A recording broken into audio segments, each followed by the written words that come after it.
Hmm, ada orang selama ini menjadi oposisi, ya selama 9 tahun nyinyir, lalu diangkat menjadi Menteri Agraria Bapak Jokowi untuk jangka waktu 6 bulan. Dan diminta audiensi di kantor yang namanya Badan Pertahanan Negara. Kabur bro. Mental tempe. Revolusi mental tempe. Hadapi dong rakyat. Rakyat datang ke kantor Badan Pertahanan Negara. Kok kabur itu Menteri Agraria? Mana tuh cucunguk-cucunguknya kok nggak bunyi? Yang menggiring opini selama ini mana bro? Mana bro? Dengar, kemana itu pendukungnya AHY? Kemana? Woi, pendukung-pendukungnya Jenderal Hello Kitty itu kemana? Kok baru jadi Menteri Agraria cuma 6 bulan? Selama 9 tahun jadi oposisi ya, itu orang ya nyenyer nggak karuan itu kemarin. Nah, sekarang dia diminta seseorang laporan audiensi ya di Badan Pertahanan Negara. Kabur bro, lewat pintu mana tuh orang? Begitu mau jadi presiden. Aduh, baru mau jadi Menteri Agraria aja nggak berani hadapi orang-orang di depan kantor. Woi, nongol lo anak jenderal. Jangan tenteng papa dong, tenteng papi ya. Kalau nyalinya gede mah hadapi tuh rakyat. Kenapa? Kok nyalinya gede kalau didampingi papi? Ya elah, anak papi jadi Menteri Agraria cengeng. Oi, didatengin di kantor Badan Pertahanan Negara, mau dihadapi, jangan kabur. Salam waras. Mau dipimpin negara orang kabur-kaburan lu model begini? Dulu bapakmu semua yang korupsi kabur ke Singapura. Ya kan? Pengguna-pengguna dana BLBI banyak sekali itu kabur jadi warga asing sampai sekarang itu. Yang suami istri itu entah kemana itu yang di Tangerang. Kasus BLBI. Najong tralala. Ya. Saya hanya meminta sama Allah, kekuatan saya hanya sama Allah. Ya, mata dan batin kekuatan saya juga sama Allah. Kenapa? Apabila ada orang yang mengancam-ngancam saya meminta sama Allah. Tandai orang itu. Perlihatkan di mata saya. Apalagi negara yang zolim ini. Banyak koruptor, banyak mafia. Presidennya juga amburadul begini. Apabila curang membohongi banyak rakyatnya, ya. Saya meminta sama Allah itu agar orang-orang tersebut ditandai, perlihatkan ke mata saya. Saya harap semoga doa saya itu ya Allah mengabulkannya. Jadi saya meminta siapapun yang zolim terhadap saya, terhadap pemerintah ini, ya negara dan rakyat banyak ini, saya meminta sama Allah. Mudah-mudahan Allah menandai orang itu untuk saya. Itu aja bro. Jadi kekuatan saya hanya sama Yang Maha Kuasa. Itu aja. Ya kenapa merasa risih banget kayaknya dengan konten-konten saya. Ya saya nggak gentar bro. Walaupun di TikTok kalian take down, akan saya bikin lagi. Akun baru itu akan saya upload ke yang namanya YouTube. Ya jangan lupa, makanya saya bilang cari saya di Dagelan Politik, di sana channel Dagelan Politik itu ya. Banyak orang loh yang menggunakan yang namanya konten-konten saya itu di sana. Ya saya harap mas-mas di sana ya dengan baik-baik ya. Karena setiap ada konten saya di situ, ada analisis saya di situ juga rame ya orang komen gitu. Jadi walaupun kita privat juga tetap mereka bisa download ya seperti itulah bro ya. Tapi demi negara dan masyarakat kita yang tidak pernah tahu apa-apa jadi tahu, itu tidak masalah buat saya ya.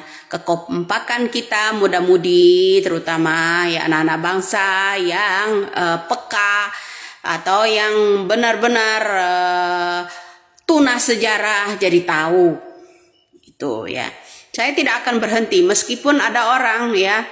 Saya itu bukannya nggak ada orang yang Nyai butuh bantuan saya, nggak. Nyai butuh ini, nggak. Saya akan jadikan itu jadi kena, saya tidak tertarik. Dulu aja tuh boleh tanya itu sama orang. Saya ditelepon orang di Bandung itu ya.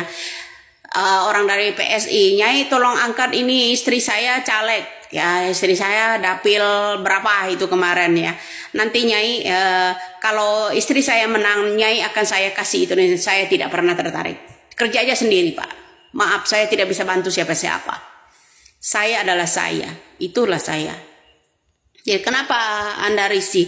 Semua toh yang saya ungkap itu tuh ya satu persatu tembus, ya nyata adanya. Ya, kenapa ada orang bilang, Mbak Widya kalau punya bukti laporkan saja, ini bukan rahasia umum lagi, bro. Anda ketinggalan berita, ya. Dulu zamannya SBY Anda kemana aja? Masih tidur. Dulu zamannya Soeharto Anda kemana aja? Masih bobok. Nah itu. Jadi politik sekarang ini kenapa? Ya seperti Soeharto juga ya. Kalau dulu yang namanya menteri sosial seperti Tutut itu dipilih sama orang tuanya. Ya kan, bukan berdasarkan pencoblosan dapil segala macam, bukan. Menteri itu diunjuk sama orang tuanya. Begitu juga saat ini secara tidak langsung ya. Secara tidak langsung hanya seperti itu melalui yang namanya Mahkamah Konstitusi. Itu aja anak konstitusi kok. Ya, salam waras aja. Bedanya kalau dulu kasar, sekarang pakai. Ya, seperti yang kita ketahui bahwa sebelumnya AHY dengan Partai Demokratnya selalu mengkritik pemerintah Joko Widodo selama ya kurang lebih 9 tahun menjadi oposisi dan sekarang sudah menjadi bagian dari pemerintahan Jokowi ya. Presiden Joko Widodo resmi melantik Agus Harimurti Yudhoyono menjadi Menteri Agraria dan Tata Ruang. Pemimpin Demokrat yang selama hampir satu dekade berada di luar pemerintahan. Analisis politik menyebut langkah ini agar bisa menghalau serangan-serangan lawan politik dari pihak oposisi, salah satunya yang ingin menggulirkan hak angket ya. Sebelumnya kubu Ganjar Mahfud menggulirkan wacana hak angket di DPR RI atas tuduhan persoalan pemilu. Wacana ini juga disambut oleh kubu Anies Muhaimin. Presiden Republik Indonesia Jokowi resmi mengangkat Ketua Umum Partai Demokrat Agus Harimurti Yudhoyono sebagai anak buahnya di Kabinet Indonesia Maju. AHY memperoleh kursi Menteri Agraria dan Tata Ruang ATR yang sebelumnya diduduki oleh Hadi Cahyanto, mantan Panglima TNI. Hadi sendiri posisinya digeser menjadi Menteri Koordinator Politik, Hukum dan Keamanan, menggantikan Mahfud MD yang sebelumnya mengundurkan diri karena ikut kontestasi Pilpres 2024. Presiden Jokowi mengutarakan alasan memilih AHY sebagai Menteri ATR Badan Pertahanan Nasional BPN. Pertama, AHY adalah Ketua Umum Partai Demokrat. Kedua, putra pertama Presiden ke-6 Indonesia, Susilo Bambang Yudhoyono. Ini lulusan Akademi Militer Akmil, dan terakhir AHY juga lulusan pendidikan tinggi di universitas ternama luar negeri. Saya tidak ragu memberikan tempat untuk Kementerian ATR BPN karena ini lulusan manajemen. Saya kira beliau sangat siap, kata Presiden Jokowi usai Presiden Jokowi melantik dirinya di Istana Merdeka ya.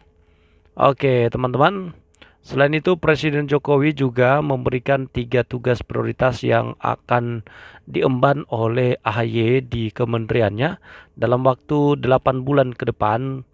Pengguliran sertifikat ya, sertifikat elektronik tanah hak guna usaha untuk perdagangan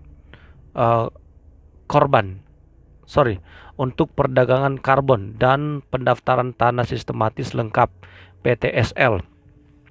berkaitan dengan target 120 juta PTSL, ya, bidang yang masuk ke PTLS harus bisa kita selesaikan, kata Jokowi yang mengatakan pengangkatan Menteri AHY ini sebagai kebutuhan.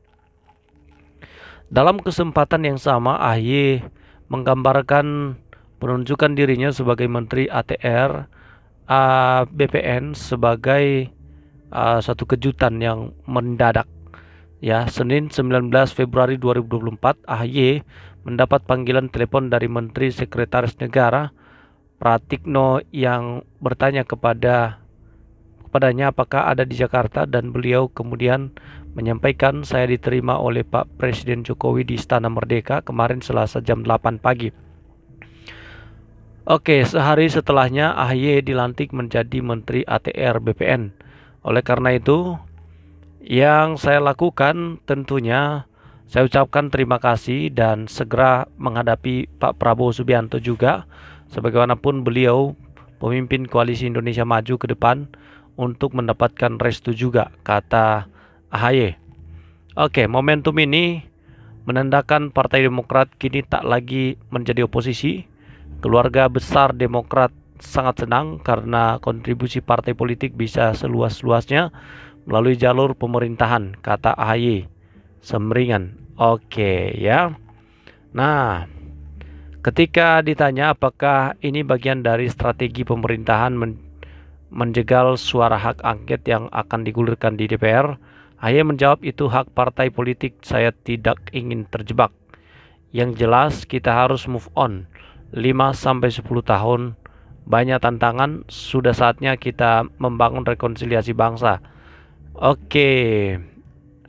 Nah, pengangkatan AHY sebagai Menteri ATR BPN berada di tengah wacana hak angket DPR yang awalnya digulirkan Capres nomor urut 3 Ganjar Pranowo. Ia juga mendorong PDI Perjuangan dan P3 menggunakan hak angket terkait dengan tuduhan kecurangan pemilu. Hak angket di DPR adalah hak melakukan penyelidikan terhadap pelaksanaan suatu undang-undang atau kebijakan pemerintah yang berkaitan dengan hal penting, strategis, dan berdampak luas.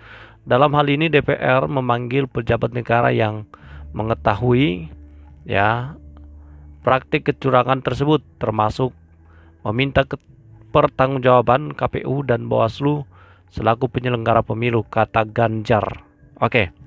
Wacana ini disambut oleh nomor urut 1 Anies Baswedan. Menurutnya, Partai Koalisi Perubahan siap mendukung hak angket yang akan digulirkan. Partai yang mengusung pasangan Anies Muhaimin ini adalah PKB, PKS, dan Nasdem. Di sisi lain, Presiden Jokowi mempersilahkan hak tersebut digulirkan. Ya, itu hak demokrasi, nggak apa-apa kan, kata Jokowi. Strategi menghalau hak angket. Menurut pengamat politik dari Universitas Al-Azhar Indonesia, Ujang Komarudin, motif politik Jokowi menempatkan AHY dan kabinetnya sebagai upaya menempatkan AHY dalam kabinetnya untuk menghalau serangan-serangan lawan politik agar kuat, agar tidak lemah, agar bisa menjaga kebijakan-kebijakan Jokowi agar aman, dan agar bisa menghalau serangan-serangan lawan politik dari pihak oposisi. Salah satunya yang ingin menggulirkan hak angket tersebut. Dalam momentum politik ini, tambah Ujang akan semakin menegaskan peta politik yang akan terbangun ke depan. PDI Perjuangan akan semakin kukuh berada di luar pemerintahan.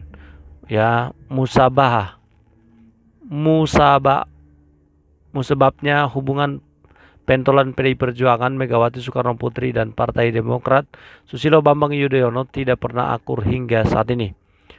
Oke, jadi seperti dua bejana yang berbeda, kalau satu ada di kekuasaan, satu lagi ada di oposisi, kata Ujang. Selain itu, Ujang bilang pengangkatan AHY dalam kabinet Indonesia Maju juga bisa jadi sebagai jaminan awal bagi Demokrat untuk memperoleh posisi-posisi menteri lainnya di pemerintahan Prabowo Gibran ke depan. Saya meyakini kalau di pemerintahan Jokowi Maruf Amin dapat satu jabatan menteri, bisa jadi di pemerintahan Prabowo Gibran dalam konteks keberlanjutan bisa dapat 2 mungkin, katanya.